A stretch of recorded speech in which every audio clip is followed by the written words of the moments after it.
You are listening to Breaking the Fourth Wall on Realm of the Mist Entertainment.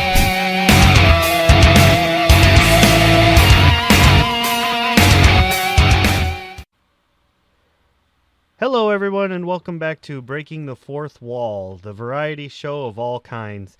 Today I'm joined by the lovely, the vivacious, the wonderful Miss Lisa London. This show is just kind of about letting you just kind of talk and let people get to know a little more about you, the person behind the silver screen, and see if you have any cool stories or funny stories that you could tell us from filming and things like that. So I guess the first thing that we should cover is you don't have to do a whole resume, but what are some of the highlights of your career? Big teen comedy. It was considered really audacious and pushing boundaries. It's so mild now, it's comical. I mean, there's more nudity on regular TV, but at the time it was considered, really, really out there, and our rating was just such a big deal. But I was really blessed to, first of all, star in something my first time out. It was a female version of Animal House, and then it became something that has enabled my career to just keep snowballing. And I mean, I'm in the autograph circuit now because of that a lot. That's awesome. So that was incredible. And then my first dramatic role, that was a comedy, obviously. My first dramatic role was being cast by Clint Eastwood to star opposite him in Sudden Impact, his return to Dirty Harry. Oh, so cool. Can't get any more A-level than that. Yeah, and he approached you about that? Well, it's actually a wonderful story. I was at a party. There was a man named Andy Keene who owned Kaleidoscope Films, which was the biggest post-production house during the day when trailers, coming attractions, were really all you had to sell your films. And Andy was like a godfather to me, and he would throw these fabulous, wild Hollywood parties. And I met Clint Eastwood's silent partner, who was head of publicity at Warner Brothers, Joe Himes. Mm-hmm. And he said, "Kid, you're perfect for this. You'll have to go through all the channels, but I'm going to bring you in." So I went through all the channels, which was Marion Doherty, who was known for being extremely strict, and her standards were very high. And thank God I passed those standards, went on to Clint, and then he cast me. And the rest is history, as they say. And just currently, something amazing happened. I was actually just booked by the brilliant director Emil Nava, who's the top music business, music video director around right now, and he handpicked me to star in the new Ed Sheeran, Justin Bieber music video, "I Don't Care." Oh, neat! Something like, yeah, it's like 900 billion views or something. It's crazy, and that's just been a huge boost. Wow, I mean, what a road, huh? Everything I do, I love. Yeah, and of course, getting to travel all over the world when you're an actress is kind of the coolest thing on the planet. Right, I could see that. Yeah. So when we talked via email and all of that, and we were trying to set this up, you said you were working on some stuff, doing what I don't remember the exact phrasing you used, but back-to-back filmings, something to that nature. Actually shooting 2 films simultaneously for this wonderful director named Gregory Hatanaka, who I starred in Samurai Cop 2: Deadly Vengeance and a few other things for him. And I am now doing a film called Choke, which I've got the lead in, and I'm so excited about it because it's this wonderful, bizarre, kind of surreal, this imagery-laden, crazy, wonderful ride. But we had a glitch in the very beginning of filmmaking where one of the lead actors had to rush home to an ailing father. So the schedule had to be completely flipped. So because the insurance was already out and these are movies for Amazon Prime Video, we're shooting another just regular kind of pop thriller political drama. So I'm doing 2 movies at once, which is very interesting. Wow, yeah. Schizophrenic, but it's a wonderful challenge. Well, I appreciate you having the time to come and talk to little old me.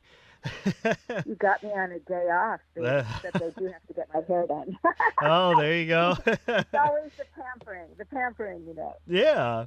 Well, that's awesome. I'm glad that you're still at it after. I mean, you started what was back in I'm not trying to date you or anything, but you can go ahead. I am so proud of how I look at this point in life. You can say whatever you want. Yeah. 1980 was hot. Yeah, it was pretty Wow. amazing. I And know. and so what do you think that since you started back then and you're still doing stuff now, do you think the way that things are done is a lot different now, or would you say it's about the same? Oh no, it's drastically different, and I think that the people that survive it and adapt um, are in the game for a reason because you really had to roll with mega changes, and a lot of people resist change. Mm-hmm. Um, I think I can see the great stuff about how things are now, but an actor isn't anywhere near protected the way we used to be. So you have to Oh. really, and you have to promote yourself because social media is such a huge thing. I mean, when I first started, I didn't lift a finger. Everything was done by my agents and my managers. I also had a major record deal, so I sing too.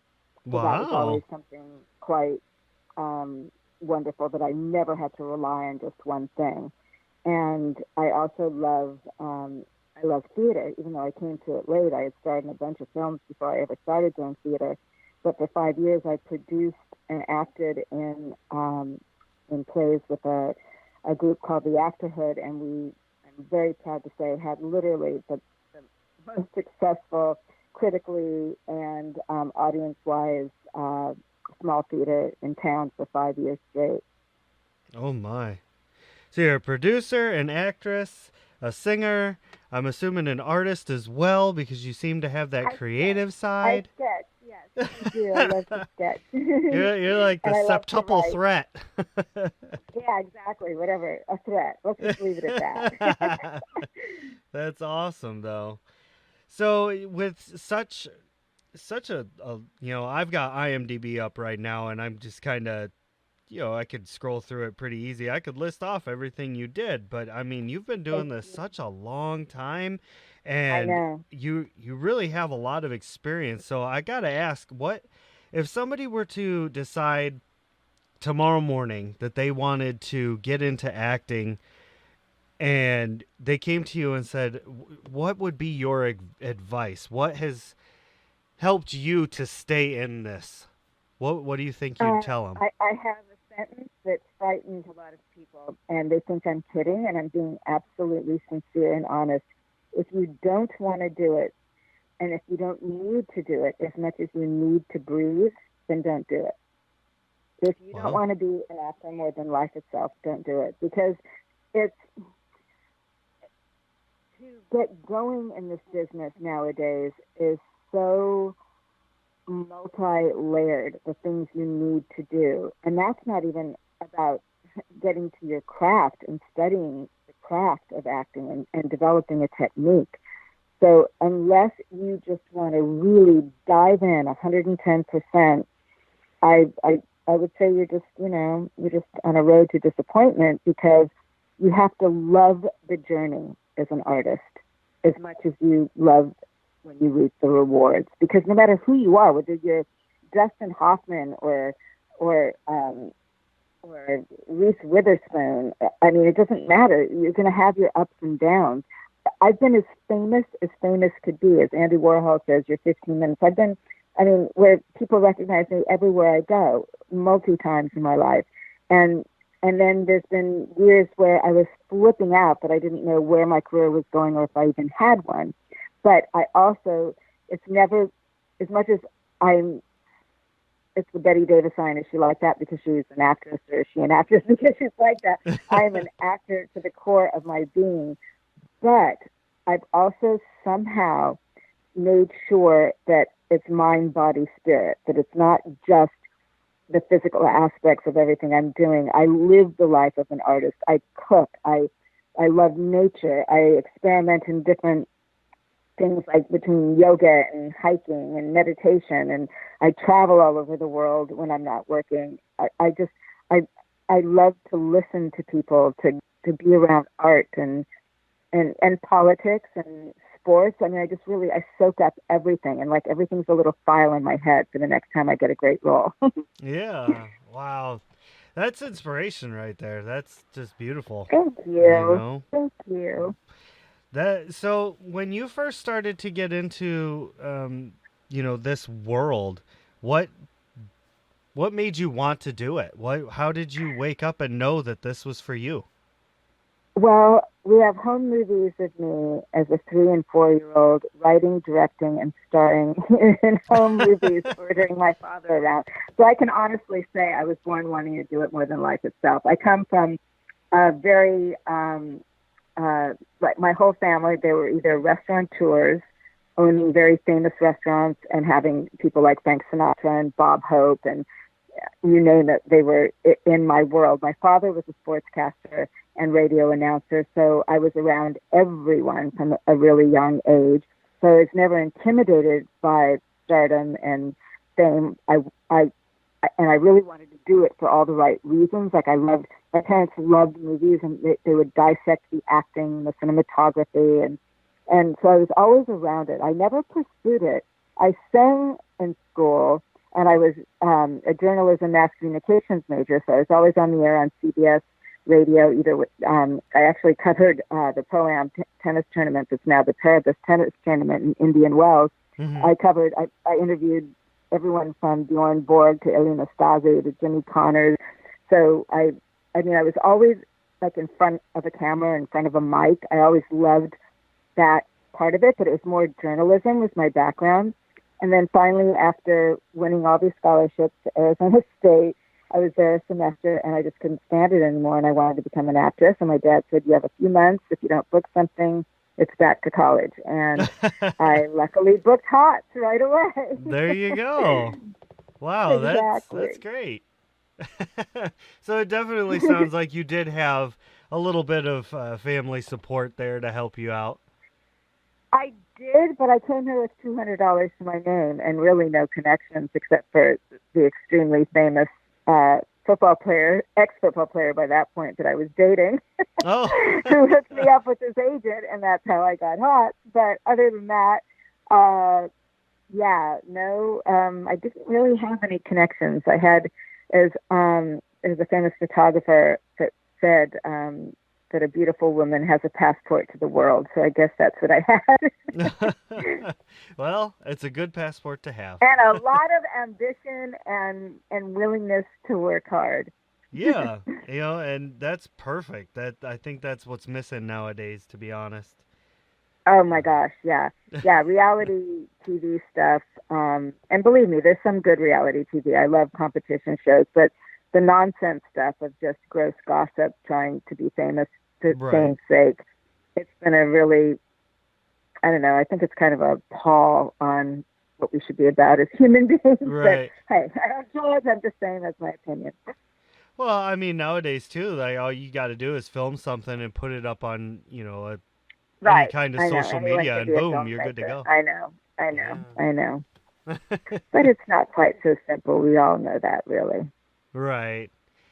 So with such a long and colorful career, I got to kind of go on the other side of this and ask a little bit of a stranger question here. What would you say the strangest thing a fan has ever done for you is? Oh, gosh. The strangest thing they've ever done for me. I don't know if I would call it, well, I guess my very first autograph show, I had someone approach my table after being there for a couple of hours, and I was new to the game. I didn't really know how to do it, and I think most of the girls there were making a lot more money than I was. And all of a sudden, I made a ton of money because someone flew from New Zealand because he knew I was going to be at this autograph show. Oh my! So that might be a strange thing in the sense of a surprise. I'm constantly amazed by just the decency and the precious just admiration of what we do as actors that emanates from my fans. And I've got a lot of really brilliant, diversified fans out there too, and I cherish them, and I know that that's why anyone in our business has a career, is because of the people that go out and look at us on that screen or buy those CDs or whatever. Yeah. Yeah, it's all about the fans, right? Isn't that one of the Oh yeah. sayings? Oh yeah. Go. So if you could go up to any director and say, I'm going to be in this movie, what movie would it be? I don't know yet. I know it's still out and around the corner. I just had something amazing happen. I am friends with the incomparable Mimi Leader, who's, I mean, if she was a man, seriously, she'd probably be one of the most famous directors in the world. And as is, she is. Yeah. But it's still, as a woman, it's a little tougher. But anyway, she's so amazing. I mean, she basically, created ER and that whole look of that steady cam thing. And she made The Leftovers last season just the most amazing thing to watch. And she's done Pay It Forward and Deep Impact. Just a brilliant director and a beautiful human being. And we've been friends for years, and there was just never the right opportunity. There was never the right moment when we got to work together. And we finally did, and I am ecstatic about it. And it's on the morning show, which is going to be Apple TV Plus's launching fabulous series starring Jennifer Aniston and Reese Witherspoon. And I am just, and Steve Carell and Billy Crudup. I think I named all the main stars, but Hmm. everyone in it is incredible. And the crew was like just a reflection of Mimi's gorgeous character and talent. And it was just heaven. Oh, and her gorgeous daughter is in it, Hannah Leader, who's actually with her partner, Alexander Kotcheff. I did some voiceover work for a little film they did. I should say a huge film they did, because it took them 2 years, because they were the only two people doing everything. Oh, They did the wow. whole film themselves. And they just won best uh, film of the festival for Rain Dance in London, and I am just over the moon for them. So I'm in such a great position now, because I get to work with people I adore, and it's just all that hard work and all those years of experience. I think if you're lucky enough at some point to really be able to say, I don't just love what I do, but I also love who I'm doing it with, I don't think there's anything that great. That's amazing. You hear stories like that, and it really makes you feel good. Like, man, Thank that you. was awesome. Thank So, you. you said that today I caught you on your day off, and that's how I was Yes. able to get you to come and talk to me for a little bit. So, kind of digging into that a little bit more. If you weren't doing this on a normal day off, what do you do with your spare time? I love to hike. I'm like a hiking junkie. I love all things athletic. I love going to museums. Uh, I snuck in a yoga and a hike today, actually. Oh, wow. And I'm not going to lie, I love to shop. I am a fashionista. Yes, I am. I can't help it. I love it. And I when I can, I love to do something that's giving back charity work wise. I work with the Children's Hospital. Every once in a while, I go and read to the kids. I've done a lot of things for the homeless, as far as donating to organizations that really feed them. I mean, proper food, and make sure it's getting to them. Yeah. Um, I love to throw dinner parties. I love to cook. Um, I have a fabulous garden. I love just kind of tinkering back there. And I love going to the movies and the theater, checking out what everyone's doing. Hmm. And I think I covered just about everything. Sounds like even your I can't days off say. are pretty busy. Yeah, I don't really. What's that saying? Moss doesn't grow on me, or whatever. I don't know. Yeah, I don't see it grow very often. Yeah. Wow, that's impressive. That I give you mad props for that. That's amazing that you're able to find the time to do that stuff even on a day off. Most Oh, and people music. can't. Oh my God, I can't believe I forgot music. I love going to hear live music. So we kind of touched on the things that I feel like maybe with a quick Google search anybody would be able to find out about you. So I got to ask one that maybe you can enlighten us on. Is do you have any talents or maybe quirks or anything like that people don't know about? Um, I'm.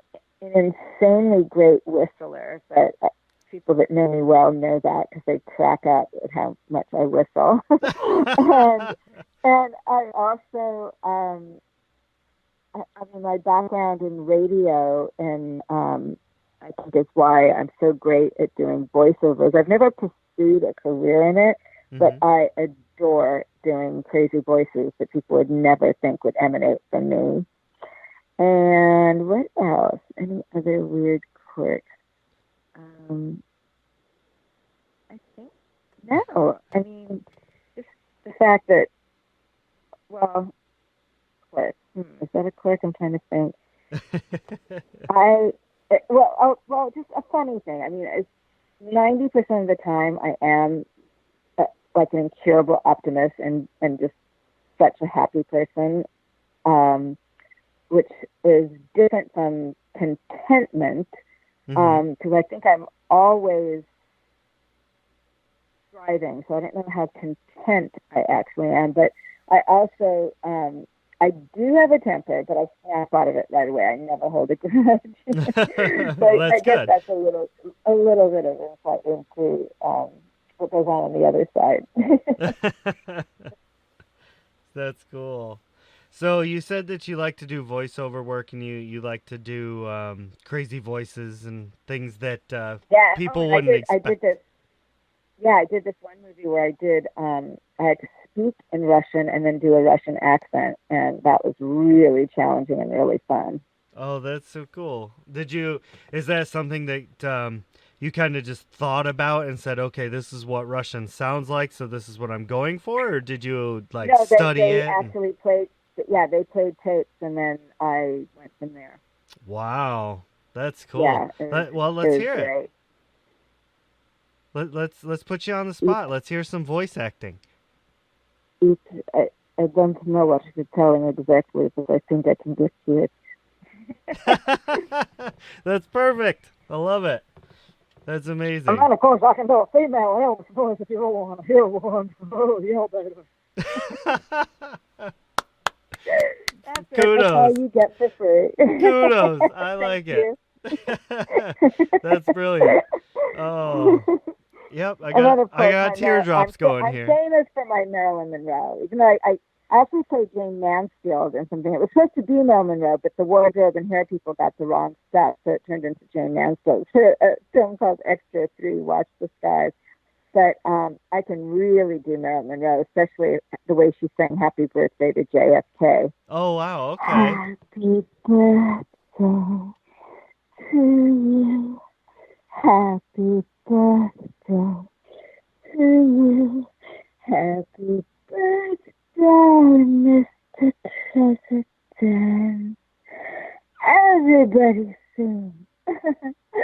That's it. Well, this was a family show. Well, It still is. It still is. The girl can't help that's it. What can I amazing. You say? are quite talented. I will give you that. Why, thank you. Why, thank you. Yeah. So we're coming up on the end of my show, unfortunately. I would love to continue talking to you, but I like to keep it a little shorter because I know Beautiful. time is valuable to everyone, particularly the guests that come Absolutely. on this show. So I just want to say thank you again so very much You for. are so welcome. And again, like the fans, the people that request interviews, thank you. Thank you from the bottom of my heart.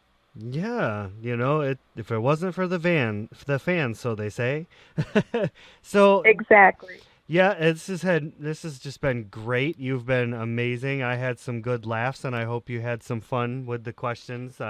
Nothing too crazy for you, Absolutely. and maybe in the future when we're doing some video and that nature, maybe you'll come back on and do some video. I would love to. I would Yeah, love to. yeah, on your next day off. You got it. All right, darling. Have a great, great, great rest of the day. And hello and thank you to everyone listening. Thank you, Miss London. I appreciate it. Ladies and gentlemen, once again, this has been Breaking the Fourth Wall. Don't forget to tune in next time, and we'll see you later. That's it for today's show, ladies, gentlemen, and anything around or in between. another great interview. Remember, I'm Ray, and this has been Breaking the Fourth Wall.